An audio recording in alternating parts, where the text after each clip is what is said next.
Hey, good morning. Welcome to Hobby Evolution episode number 132. And today you didn't have to watch me for 3 minutes typing on the computer and staring blankly at the screen, wondering what's going on. But I just fired up my work computer. And of course, it goes through one of those updates that takes forever to launch. And then when I try to log into my work remote program, of course, it wants another password change. And I just remembered my password because I just type out random keys. So that's always annoying when it asks for a password change. So if it's not this computer, it's that computer and vice versa.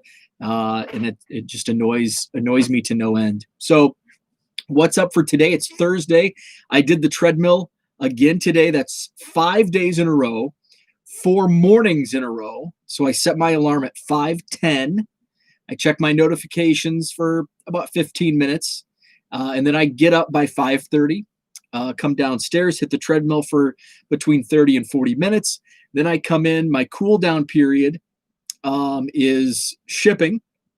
So I got about a dozen eBay packages shipped out after my treadmill, and then shower and come down here and record. So I like my new routine. I'm feeling good. I'm a little more productive in the morning. Well, I'm a lot more productive in the mornings.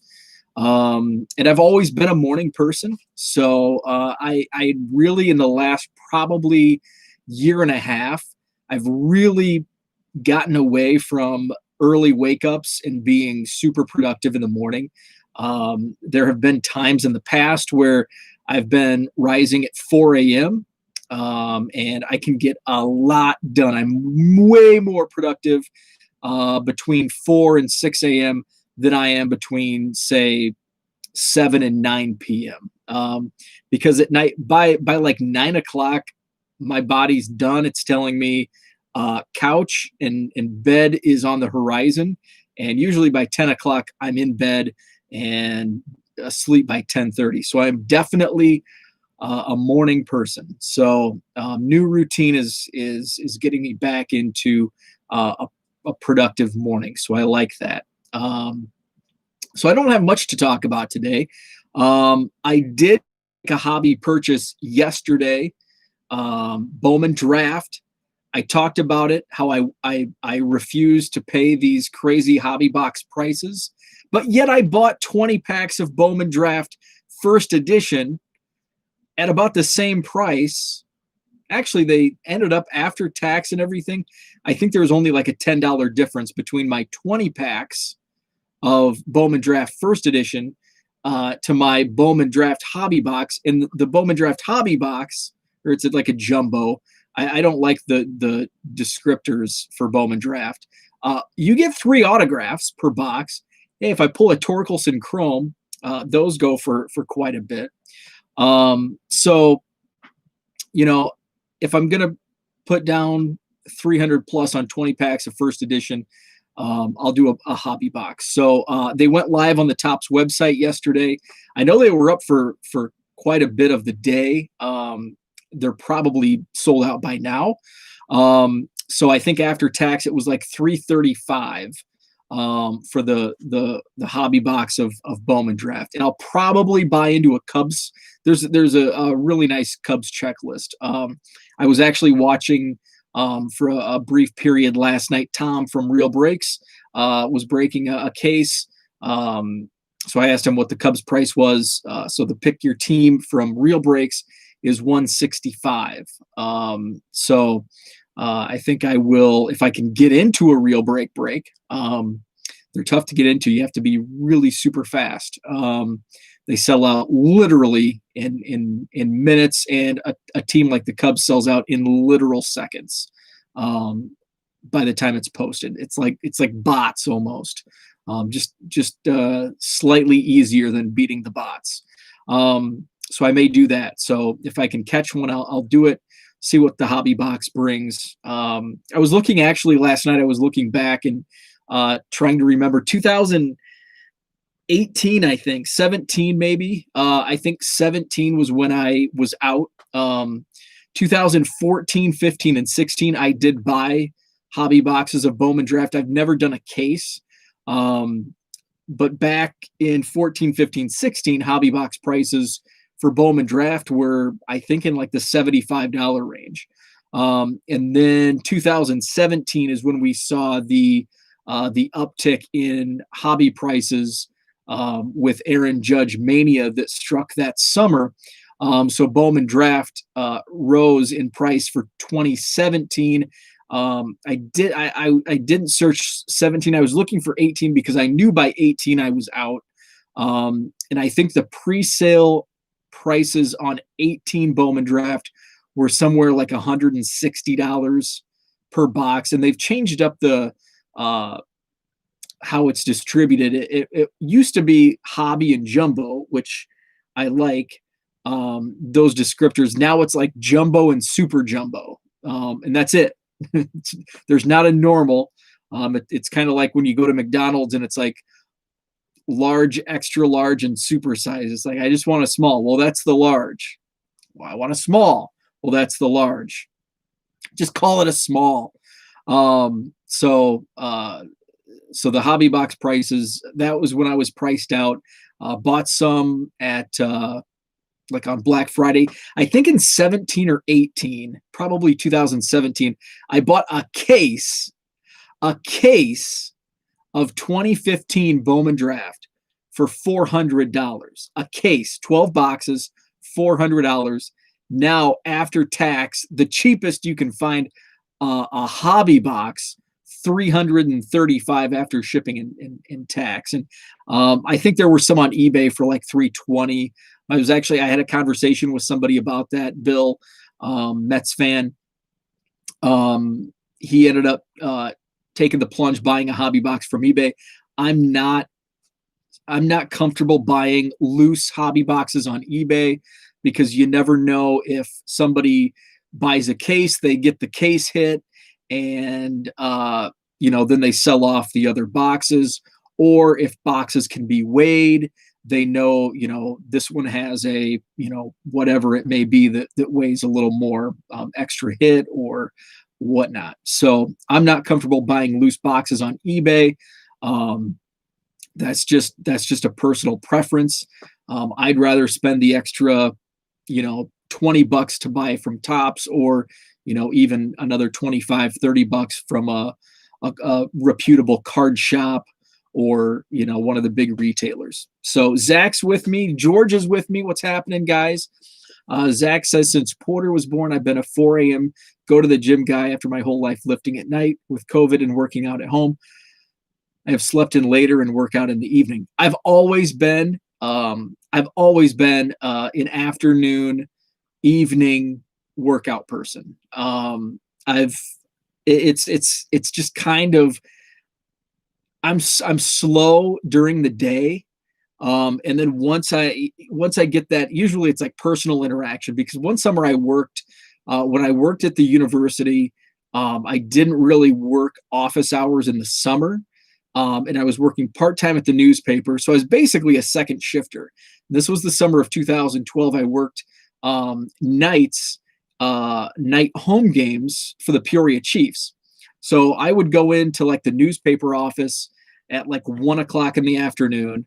I'd put in 4 or 5 hours, and then I would go in, then I would drive to Peoria, which was about an hour drive, and then work. And then I was home at like 1 a.m. I'd sleep till like 10, and I am not suited for second shift because I like mornings. I like being productive during the day and then wind down at night. So I've always been an afternoon.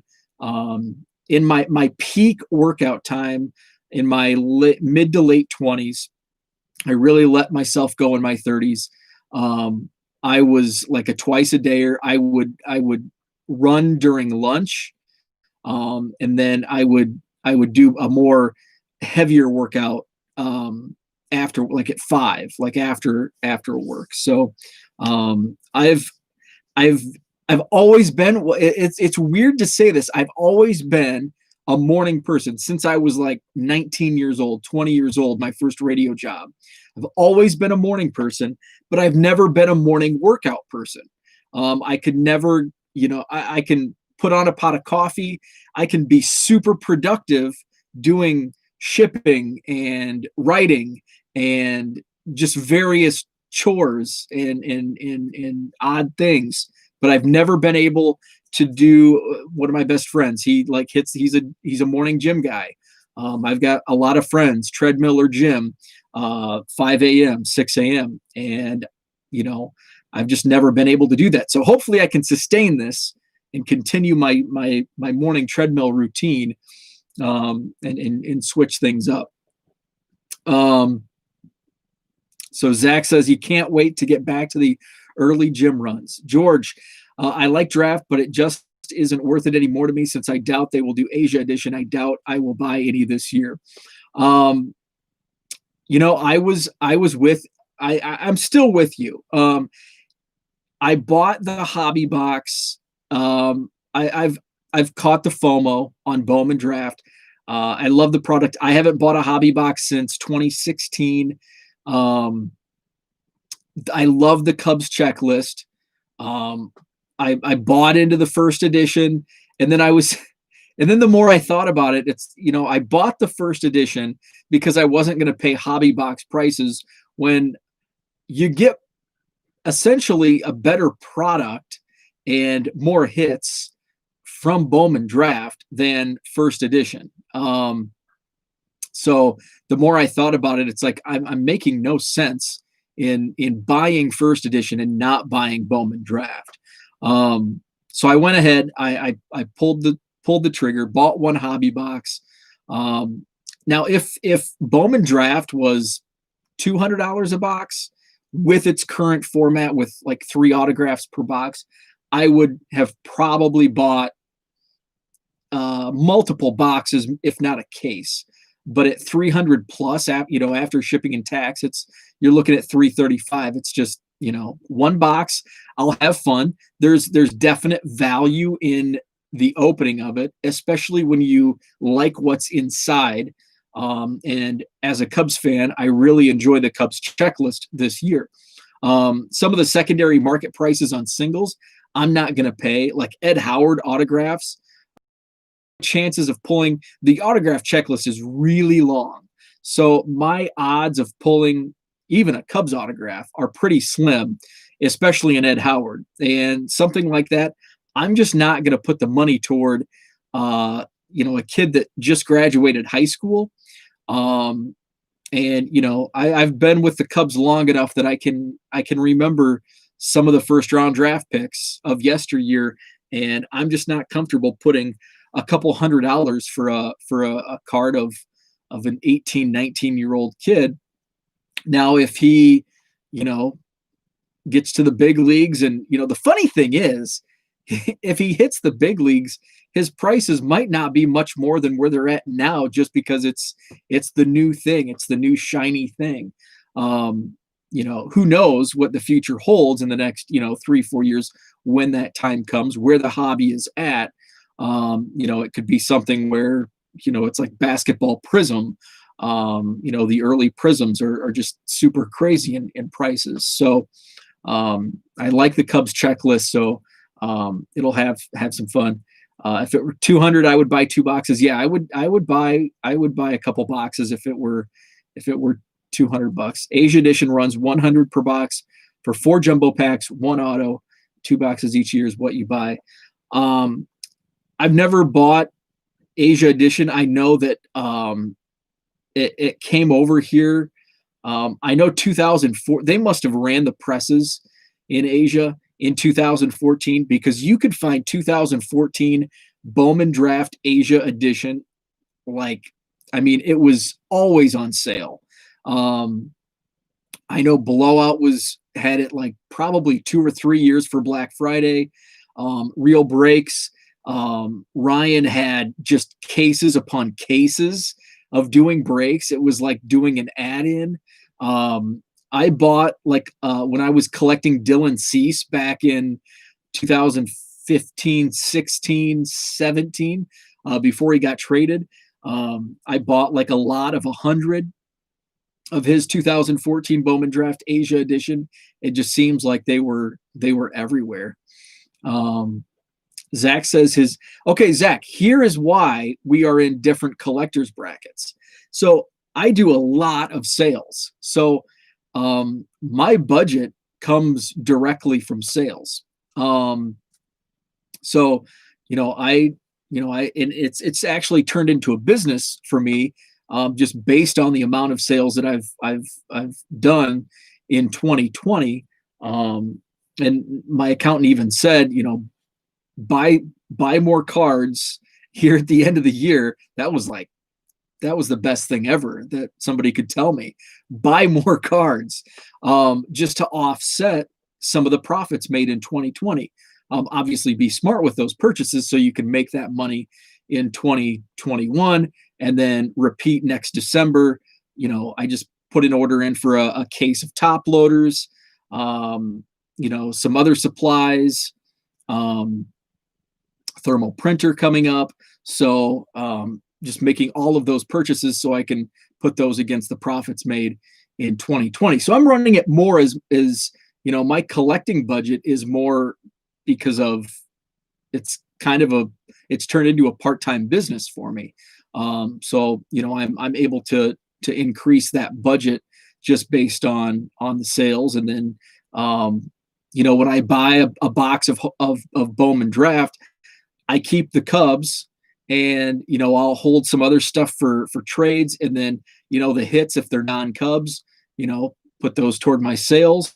And so that's why the card budget is a little bigger. So just treating it more as a business, and in trying to separate the two, business and hobby. Obviously my Cubs, everything Cubs stays. Everything else can go. And that's just how I look at it. Zach says, I look at you as a dealer. You're investing in your store to fund your hobby. I also have a compulsive personality, so I have to have good limits in place or off I go. We're pretty similar in that, because look behind me.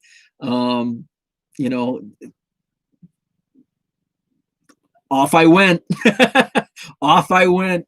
I bought one collection and I caught the fever. Buy low, and all of a sudden, you made a great purchase, and you want to do it again, and you buy another collection, and there's some stinkers along the way, but you pull those collections, like the Craigslist collection that I bought last year. I mean, that's one for the ages. I'm still making sales, probably not quite on a daily basis still, but here we are nearly 2 years after that purchase, and probably 300 out of 365 days, the past 2 years, I've made a sale from that purchase. So it's paid itself off tenfold. And so it's with that I keep looking at Craigslist and Facebook Marketplace, and and finding stuff. So it's it can be tough at times, because I don't want to fully invest myself as a dealer, as a business, because it still does. It's a hobby for me, and I know I got into a debate on Twitter several months ago about if you make money, it's not a hobby anymore. It's a business, because you're working, and it's like, but I enjoy it. Like it's my hobby. Like I enjoy like this my post treadmill 30 minutes of putting packages together. I'm winding down from the treadmill. And this is only 4 days in, but it's now something I look forward to in the morning, because I can wind down, put packages together. It makes me happy, because this is every that I have go out is money in, and I can listen to about the cards. I'm a morning person, so they start at 10 p.m. Central Time. So I'm not awake when About the Cards podcast comes on. So I listen to it in the morning or whenever I do card stuff. So I have it here on YouTube.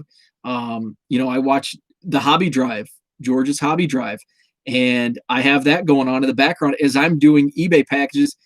It doesn't feel like work. I enjoy it. It's relaxing. It's especially in these times. So sometimes, there's like a happy medium where there is a line. And I was doing this. I was buying cases strictly to resell, and the hobby was in a much different place in 2000.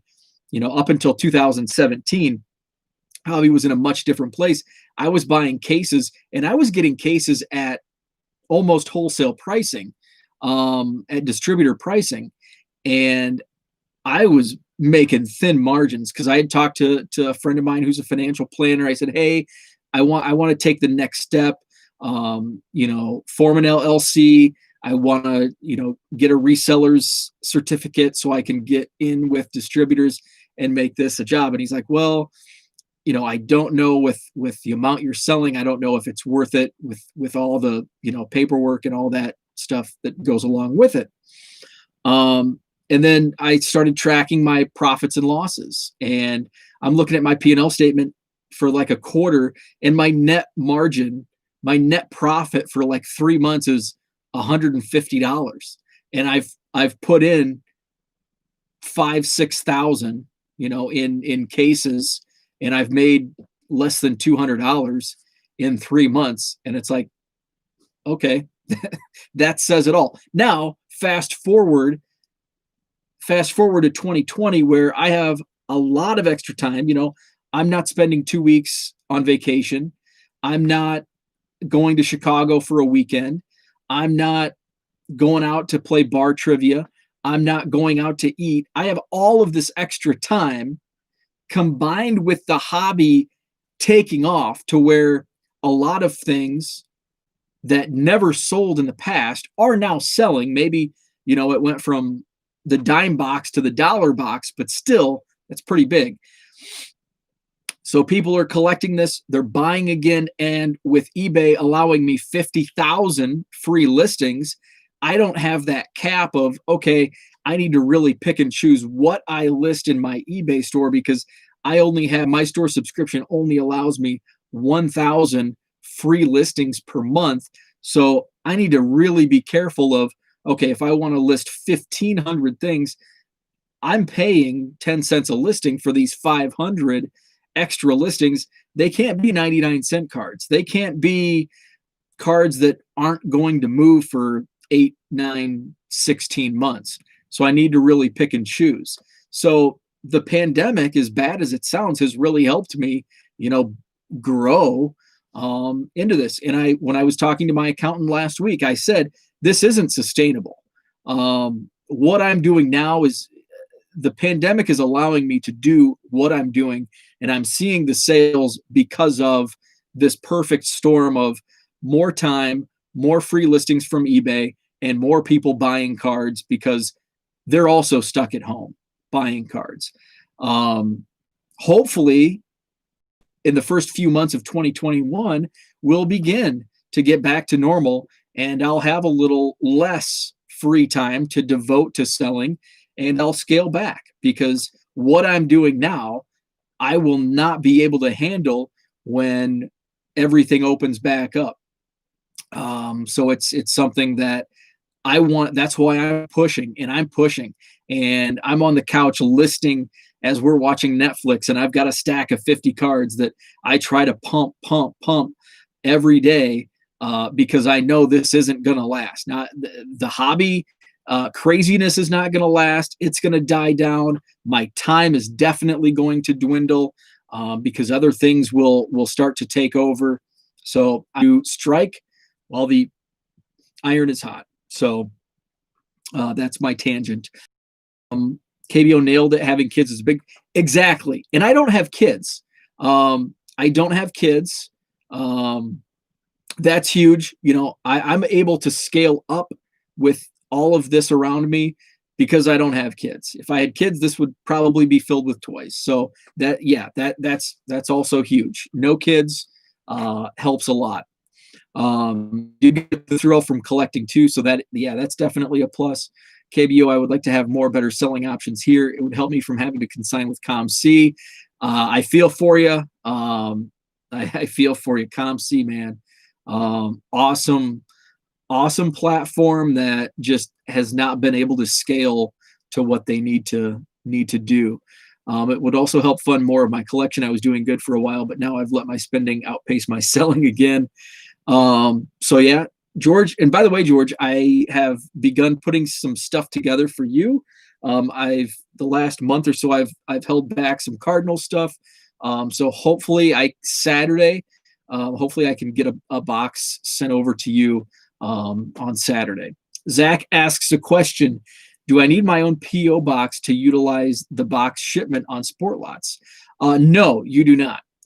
So basically, what the box option is on Sport Lots is, say it's very good for Canadian buyers because the shipping prices are outrageous. And when I sold on Sport Lots, I set my shipping to Canada outrageous because I didn't want to deal with it. Sorry, Canada, but the shipping prices are outrageous to Canada. So you do not need a box. So basically, you get your own box, and you don't have to pay for it. It's a box. It's basically when you buy cards on Sport Lots. Say you buy from me and George and Mike Summers, a Sport Lot seller. Say you buy from the three of us. Instead of paying shipping to me, George, and Mike, you pay whatever they charge for box shipping. And a lot of the big sellers are free shipping to the box just to get more sales. So, say George's shipping to his box is free, Mike's is free, but I'm going to charge 50 cents for whatever you order. So your cost on that order is 50 cents to shipping to the people plus the cards. Now, Sport Lots will then charge you once you want those cards shipped. And you can have them shipped whenever. You can build up your Sport Lots box for a year, I think. It's been a while since I've been on there. I don't know if there's a limit or not. But whenever you choose to have your cards shipped from your Sport Lots box to you, you'll then pay a Sport Lots shipping fee, which, I think it's around $10. I don't know what it is, but say it's $10. So you may have, say you bought from 16 different sellers. If in a normal system, you would have had to pay 16 different times. And you would have had to pay, depending on what you ordered, it might have been $50 just in shipping for those 16 cards. But now all of those sellers, those 16 sellers, are shipping to Sport Lots, to the business in Green Bay. And then once you get those 16 packages, say, okay, I want my cards, Sport Lots will then charge you $10 shipping from Sport Lots to you. So no, you do not need a PO box. It's basically just kind of a box that goes to Sport Lots, and Sport Lots keeps all of those shipments, and then you can have them shipped to you whenever you want. So I hope that answers your question. But essentially, no, you do not need the PO box. And that's actually the box shipment is part of the reason, kind of a small, minute reason, but it was part of the reason I stopped selling on Sport Lots, because I was offering the carrot of free shipping to the box, to get more sales.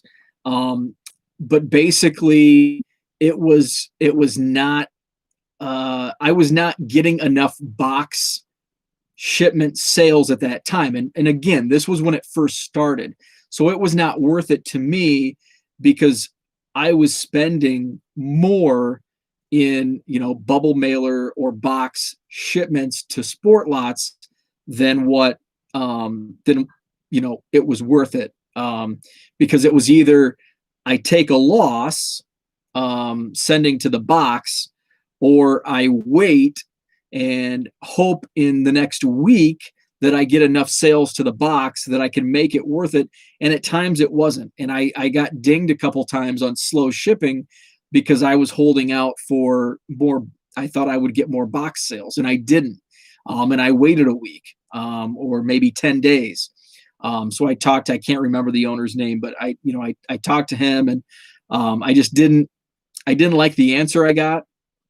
And that was a small reason. The biggest reason was just I didn't like separating it out because, say I had the best things that sell are cards within the last 3 years, and even more so cards that are recently released. So what I was doing is, say I would buy a couple hobby boxes of 2020 Bowman, and they all went to Sport Lots. Well, what do people want? People want new stuff. So I split between base and low end inserts to Sport Lots. The hits went to eBay, but then I didn't have anything to trade. So if I wanted Cardinals, if George and I did this trade, Zach and I did a White Sox trade, I have these White Sox and Cardinals cards tied up in my Sport Lot store. Then I would have to go back, and it's very tedious to go back and take out, okay, I traded these 3 White Sox cards, these 5 Cardinals cards, this Yankees card. So it just became a cluster. I wanted to set up at a card show, and then it's like, well, I've got all this Sport Lots inventory. I either take my store down, or I have to spend 16 hours trying to organize my Sport Lot store. And then I'd have to track if I had a quarter box. What if somebody buys a stack of 40 cards? Do I write down each and every of the 40 cards? And it wasn't a streamlined process for me. And that's the main reason. Organization, it became too much. A lot of sales were 18 cents, 36 cents. Is it worth it? And now looking back, this was a different time. I stopped selling in, I think, 2017. It was a much different time. Now there's no way I would do it, because a lot of the cards that I could move for 50 cents on Sport Lots, I can now sell for 99 cents on eBay with no additional cost. So that's the main reason. So that more than answered your question, I hope.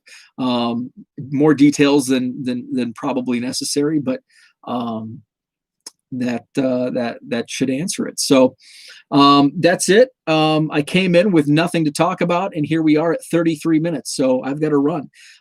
Thanks for tuning in, George, Zach. Love the conversation. Thanks so much. Twitter is at 1 million Cubs. Website 1millioncubs.com. eBay store link is at the top of the page, and it's also accessed at 99centcards.com. Have a wonderful Thursday.